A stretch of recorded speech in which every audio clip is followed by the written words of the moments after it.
Halo adik-adik sobat kimia, hari ini kita akan belajar mengenai perkembangan sistem periodik unsur. Sebelumnya, perkenalkan kami dari kelompok 2 yang beranggotakan Alfa, Amelia, Zakia, Mardiana, dan Isrina.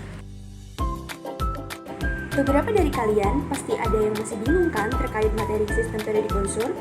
Nah, video ini akan memberikan penjelasan mengenai sistem periodik unsur. Jadi, simak baik-baik ya videonya. Berikut ini merupakan kompetensi dasar pembelajaran ini. Dan ini adalah tujuan pembelajaran materi sistem periodik unsur. Sistem periodik unsur kimia adalah susunan unsur-unsur berdasarkan nomor atom dan kemiripan sifat-sifatnya. Sampai saat ini, sudah ditemukan 118 unsur, baik unsur alami maupun sintetis. Unsur-unsur yang sudah ditemukan dan divalidasi oleh UPAC kemudian dimasukkan ke dalam sistem periodik unsur yang disesuaikan dengan nomor atom, konfigurasi elektron, dan keberulangan sifat kimia.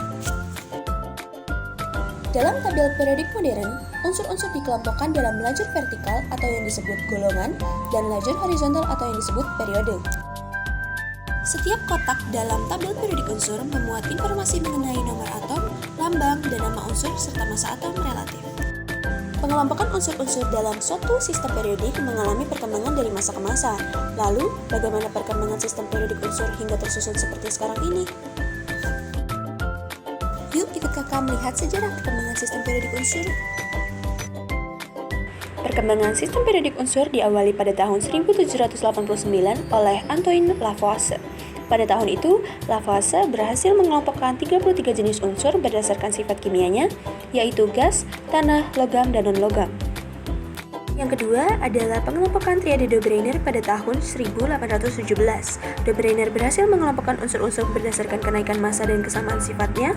Setiap kelompok terdiri dari 3 unsur, itulah mengapa penemuannya dikenal sebagai triade de Bruner. Yang ketiga adalah pengelompokan unsur Octave Newlands. Newlands berhasil mengelompokkan unsur berdasarkan kenaikan massa atom relatif. Newlands mendapati bahwa unsur ke-8 sifatnya mirip dengan unsur pertama, unsur ke-9 mirip dengan unsur kedua, dan seterusnya. Tabel periodik unsur Mendeleev. Mendeleev meneliti hubungan antara massa atom dan sifat-sifat kimia. Mendeleev berkesimpulan bahwa susunan unsur berdasarkan kenaikan massa atomnya akan menghasilkan perulangan sifat secara periodik. Pernyataan ini dikenal sebagai hukum periodik unsur. Pengelompokan yang terakhir pada tahun 1914, Henry Moseley menyatakan bahwa sifat dasar atom itu terletak pada nomor atomnya, bukan nomor massanya. Tabel periodik unsur milik Moseley terdiri dari 2 jalur, yaitu jalur mendatar disebut periode dan jalur tegak disebut golongan.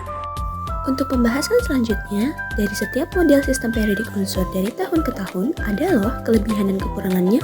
Kira-kira apa saja ya? Yang pertama, kelebihan dan kekurangan sistem periodik unsur Lavoisier. Kelemahan dari teori Lavoisier, pengelompokan masih terlalu umum. Kelebihan dari teori Lavoisier sendiri sudah mengelompokkan 33 unsur yang ada berdasarkan sifat kimia sehingga bisa dijadikan referensi bagi ilmuwan-ilmuwan setelahnya. Yang kedua, kelebihan dan kekurangan hukum triade de Bruner. Kelemahan dari teori ini adalah pengelompokan unsur ini masih kurang efisien dengan adanya beberapa unsur lain yang tidak termasuk dalam kelompok triade, padahal sifatnya sama dengan unsur dalam kelompok triade tersebut. Dan kelebihan dari teori ini adalah adanya keteraturan setiap unsur yang sifatnya mirip massa atom AR. Unsur yang kedua merupakan massa atom rata-rata di massa atom unsur pertama dan ketiga. Yang ketiga, kelebihan dan kekurangan dari sistem periodik unsur Newlands. Kelebihan dari sistem periodik unsur Newlands adalah dapat mengelompokkan unsur-unsur berdasarkan kenaikan massa atom relatifnya. Sedangkan kekurangannya, dalam kenyataannya masih ditemukan beberapa oktav yang isinya lebih dari 8 unsur dan penggolongannya ini tidak cocok untuk unsur yang massa atomnya sangat besar. Yang keempat, kelebihan dan kekurangan sistem periodik unsur Mendeleev. Kelebihan dari sistem periodik unsur Mendeleev yaitu yang pertama, sifat kimia dan fisika unsur dalam satu golongan mirip dan berubah secara teratur. Yang kedua, valensi tertinggi suatu unsur sama dengan nomor golongannya. Yang ketiga, dapat meramalkan sifat unsur yang belum ditemukan pada saat itu dan telah mempunyai tempat yang kosong. Untuk kekurangan dari sistem periodik unsur Mendeleev yaitu pertama, panjang periode tidak sama dan sebabnya tidak dijelaskan. Yang kedua, beberapa unsur tidak disusun berdasarkan kenaikan massa atomnya. Dan yang ketiga, Selisih masa unsur yang berurutan tidak selalu 2, tetapi berkisar antara 1 dan 4, sehingga sukar meramalkan masa unsur yang belum diketahui secara tepat. Yang terakhir, kelebihan dan kekurangan sistem periodik unsur modern.